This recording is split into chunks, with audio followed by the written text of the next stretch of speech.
Boa noite. Convido a todos neste momento que possamos fechar os nossos olhos, respirar calmamente, serenando os nossos corações, tranquilizando os nossos pensamentos, esquecendo do mundo lá fora e olhando aos céus, para que possamos nos conectar com Maria, Mãe de Jesus, este ser de luz que nos guia, nos cuida, juntamente com o seu Filho, que está sempre ao nosso lado. Diante de Deus e como forma de gratidão, oramos. Pai nosso que estais no céu, santificado seja o teu nome. Venha a nós o vosso reino. Seja feita a tua vontade, assim na terra como no céu. O pão nosso de cada dia nos dai hoje. Perdoai nossas ofensas, assim como nós perdoamos a quem nos tem ofendido. Não nos deixeis cair em tentação, e livrai-nos de todo mal. Que assim seja, graças a Deus e graças a Jesus.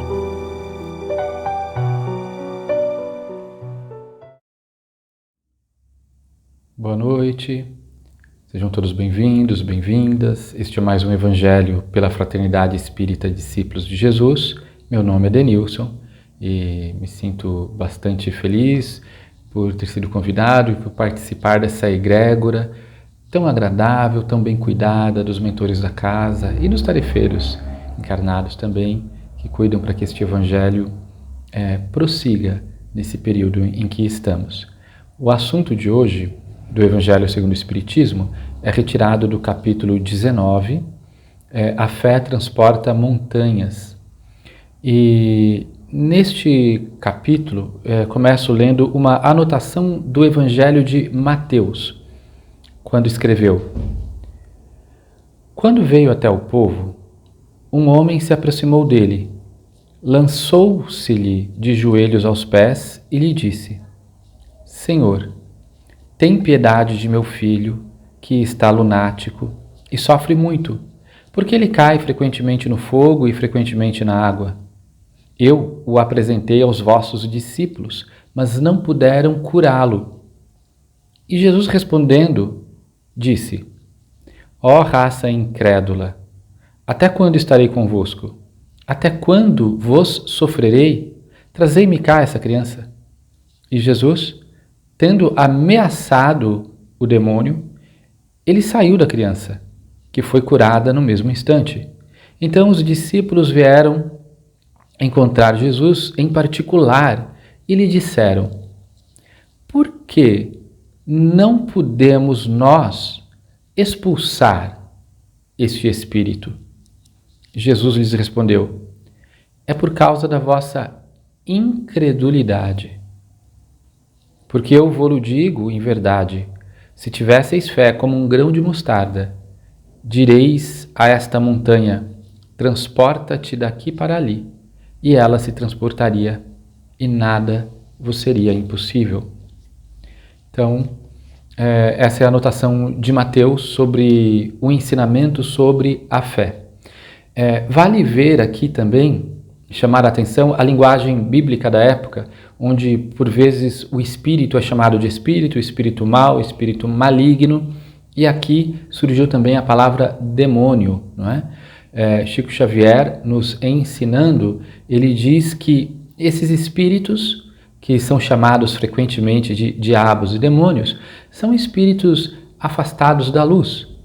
Nós também estamos um tanto afastados. Talvez essas almas estejam, provavelmente, um pouco mais afastadas e, por isso, perturbadas, produzindo o mal, promovendo o desentendimento entre as pessoas. O pai leva a criança para os discípulos de Jesus, que tentam de fato e não conseguem.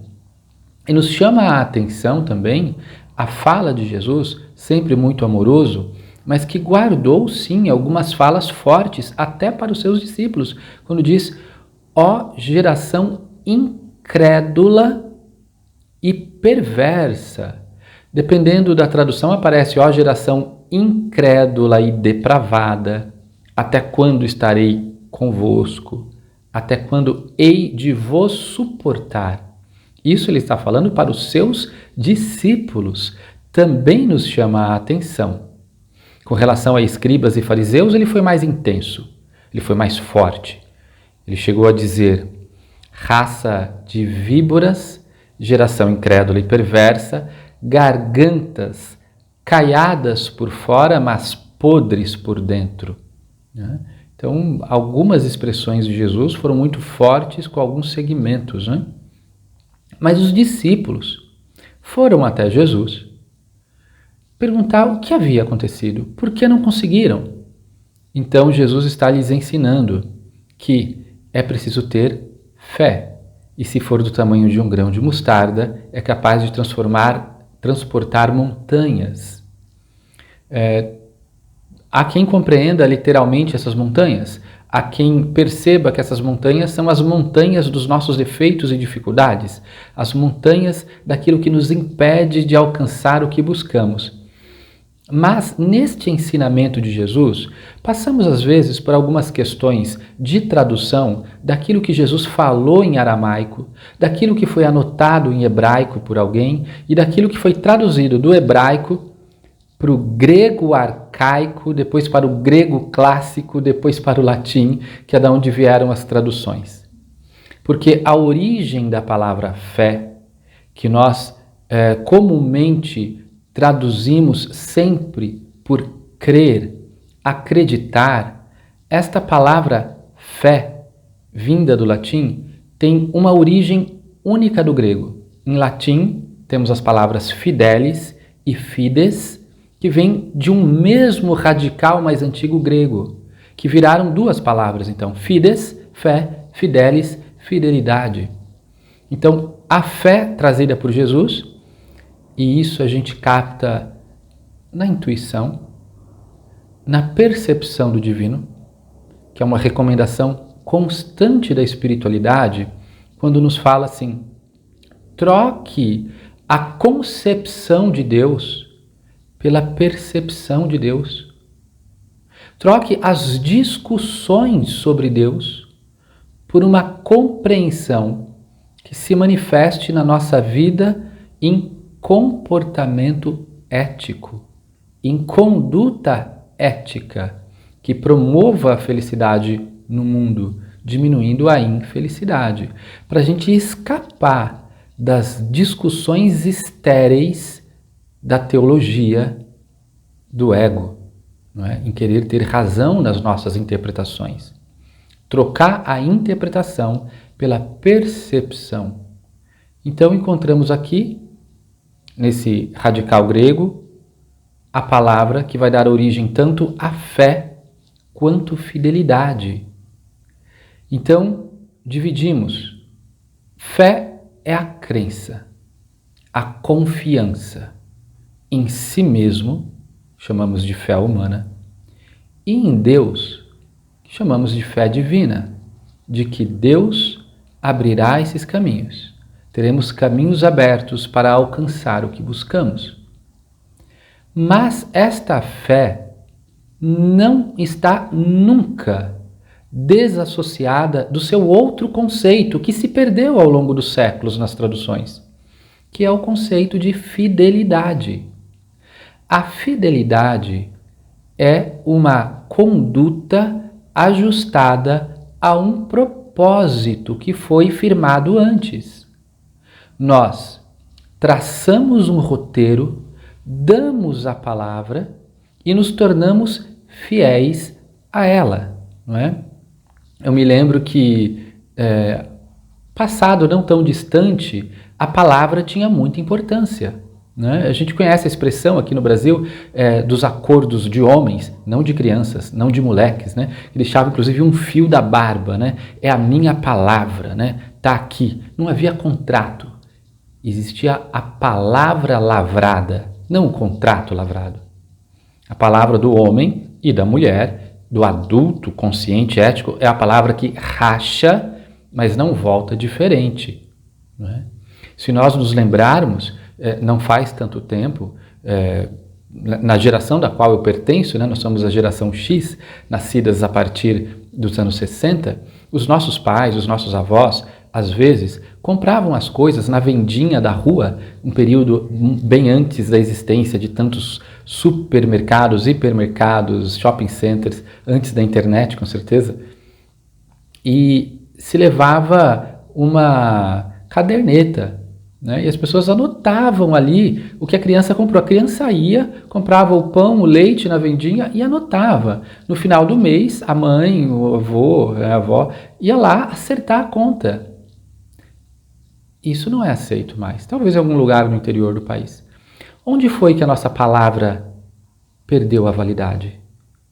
Onde foi que nós, como espécie humana, Homo sapiens, passamos a não ter nenhuma importância pela palavra falada? Quando foi que isso se tornou ao vento, ao léu? Quando é que a gente perdeu a nossa fidelidade? Quando é que a gente não cumpre mais o que a gente traça? Quando é que a gente não cumpre o que promete? O outro conceito de fé, então, que é o mesmo, vem da mesma palavra no grego, é que o poder da nossa fala, o poder da nossa ação tem a ver com a fidelidade ao plano divino pelo qual encarnamos. É por isso que uma pessoa pode vir a uma plateia e falar um assunto e de repente não encanta, e outra pessoa vem e fala o mesmo assunto. E todos se sentem encorajados e vivificados por essa palavra, não é? Quando nós vemos um poder tão intenso da mediunidade de Chico Xavier, isso vem de uma fidelidade impressionante, que o coloca no nível da santidade, né? Há instantes da vida do Chico extremamente intensas e ele não deixa de executar o seu trabalho. A rotina do Chico Xavier era basicamente daquele funcionário público. Chico Xavier era um funcionário público, datilógrafo, que a sua época é alguém que domina uma tecnologia avançada, a máquina de escrever. Sim, e ele trabalhava nesse departamento como datilógrafo 8 horas por dia. E ia para o centro espírita todas as noites, inclusive os sábados. E ali tinha um evangelho normalmente, ali ele também recebia as cartas das mães, das pessoas que se comunicavam com os encarnados, terminava esse evangelho, essas cartas lidas, ele recebia todos, vinham caravanas do país inteiro que vinham para abraçá-los, para falar um oi, um boa noite, e ele abraçava todos. Após isso, havia um trabalho mediúnico de incorporação, que na linguagem bíblica seria a expulsão dos demônios. Na verdade, todas aquelas pessoas também trouxeram espíritos que as atormentavam. Elas ficavam ali, né, nessa casa espírita onde o Chico atendia, e ali era trabalhado esses espíritos. Depois disso, ele começava o trabalho de psicografia, que avançava madrugada afora. Às vezes terminava às 6, 7 horas da manhã. Dava tempo dele ir para casa, tomar um banho, comer o seu alimento favorito, que era, né, alta gastronomia, né? Café com leite e pão com manteiga. Ia direto para o departamento de trabalho. Ele nunca faltou por causa da sua mediunidade, do seu trabalho que lhe exigia tanto. O poder do Chico é de alguém que atendeu integralmente aquilo que havia sido planejado para essa encarnação. E isso também é fé, é fidelidade. Hoje, o cristianismo, o grande cristianismo do mainstream, né, das grandes massas, do senso comum, é inteiramente baseado na crença. Você pede para obter, né? Você pede a Deus e espera a sua bênção, o seu milagre. Quando de repente a contraparte de uma vida ética não tenha sido atendido. Talvez a gente nem se lembre de qual é a vida que vale a pena ser vivida nessa encarnação. Mas não nos enganemos. Quando encarnamos, é traçado um plano, um propósito. E não é o propósito de ninguém mentir, quebrar a promessa, o pacto, né? Se tornar infiel àquilo que a gente mesmo traçou para nós. Então somos também um pouco mais afastados da luz. Convém, através da oração e da meditação, percebermos qual é o nosso propósito. Para que a nossa palavra tenha esse poder da fé, do transportar as montanhas da dificuldade que estão nos impedindo, é preciso que a contraparte exista. Através da meditação, descortinar qual é a vida que devemos seguir, viver, não é? Prestarmos a nossa fé através da nossa fidelidade. Nós vamos concluindo esse capítulo com uma passagem, de novo, com Jesus e os discípulos, quando eles estavam indo para Betânia e passam por uma figueira seca. E Jesus vai procurar figos e não tem figo. Então Jesus diz, amaldiçoa, não é, figueira, ninguém mais coma fruto de ti.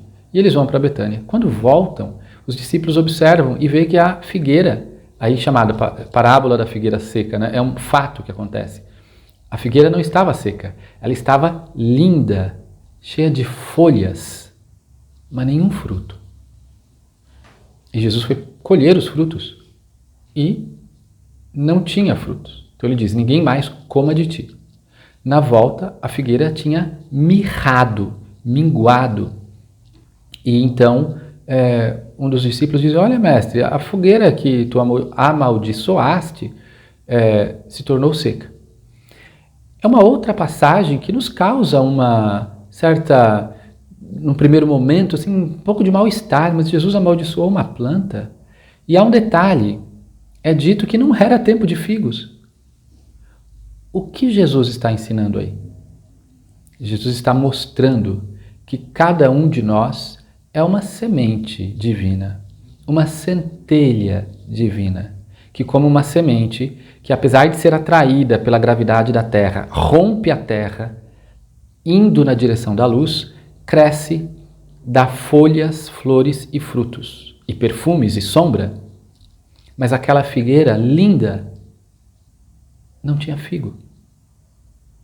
Por que ela era tão linda, então? Por que havia tantas folhas, então? Quantas vidas são adornadas com muitas virtudes que não nutrem, não alimentam, não transformam, não servem para crescer, não transforma nada ao redor um pouco melhor, não contribui para aumentar a felicidade no mundo, nem a infelicidade no mundo. E quantos de nós nos confundimos com belas palavras que não cumprem o seu propósito? Quantos de nós nos apegamos a pseudo-líderes religiosos ou políticos que não têm absolutamente nenhuma proposta concreta de evolução, onde quer que seja? E quantos de nós talvez possamos ser como uma figueira seca, até bonita, até frondosa, até cheia de folhas. Mas, se não estamos vivendo de acordo com a fidelidade do nosso propósito encarnatório, estamos sem fruto algum. Que Jesus nos abençoe, nos fortaleça, que dentro do nosso caminho pessoal descobramos qual é o propósito da nossa existência. Gratidão, gratidão a todos por participar aqui. Nós vamos agora para as vibrações, para os passes online, coletivos, e então a prece de encerramento. Gratidão a todos.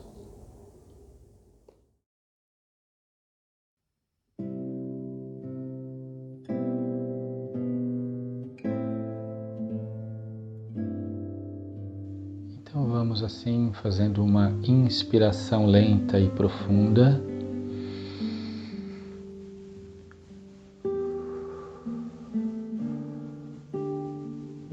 relaxando mais o corpo, serenando a mente. Podemos repetir mais uma ou duas vezes essa inspiração para irmos aprofundando a nossa sintonia com a luz espiritual. Vamos assim abrindo as janelas das nossas mentes e corações, para que essa luz crística adentre mais profundamente em nosso ser. Pelos fios silenciosos dos nossos pensamentos, vamos nos irmanando, nos coligando nesta corrente a que estamos inseridos agora, da manifestação e pulsão das energias curadoras e harmoniosas desse passe de limpeza e energização. Sentimos a presença do amparador pessoal sempre conosco, nos saturando de paz e equilíbrio. Também nos sintonizamos e percebemos, sentimos a presença dos espíritos de luz, os amparadores espirituais que adentram o nosso lar para uma faxina espiritual, para que a sua presença e a sua energia possa limpar o nosso ambiente. E essas luzes são projetadas sobre paredes, tetos e chão.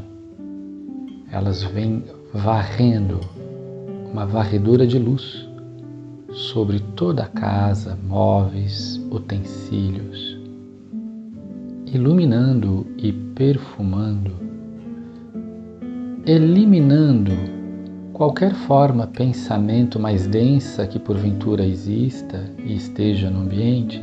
Ela é totalmente desfeita. Se porventura houver algum irmãozinho em falta de sintonia com a paz que buscamos, ele é cuidadosamente e com todo respeito conduzido para uma instância adequada de tratamento. E assim, todo o nosso lar fica limpo e purificado, perfumado. Mantemos a nossa sintonia espiritual, aprofundando mais e recebendo a luz crística que adentra pelo alto da nossa cabeça, pelo chakra coronário, e adentra irrigando e saturando de luz as sinapses cerebrais, harmonizando, vitalizando, fortalecendo.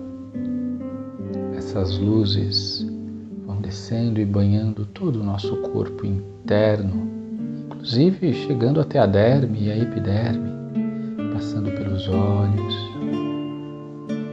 maxilares, garganta, onde emitimos as energias da fala, estão saturando nossa voz de energia pacífica e equilibrada. Essa luz vem revitalizando e atinge o nosso diafragma, no centro do tórax, os pulmões, saturando de vitalidade, de energia, de capacidade respiratória. Vem saturando e envolvendo igualmente o coração, pulsante de energias e equilibrado na luz de Jesus. E essa luz vem descendo e tomando todo o corpo, esôfago, abdômen, todos os órgãos internos, descendo pelas pernas até atingir os pés. Todo o nosso corpo é escaneado por esta luz que equilibra o mental, o emocional e também equilibra e fortifica o corpo físico. Toda e qualquer toxicidade física, mental e espiritual sai pela sola dos pés. Ela é absorvida pela Mãe Terra, que saberá o que fazer, utilizando esse adubo naquilo que seja mais útil. e agradecemos também à natureza por isso. Agradecemos a Deus, ao plano espiritual, em nome de Jesus. Graças a Deus, graças a Deus.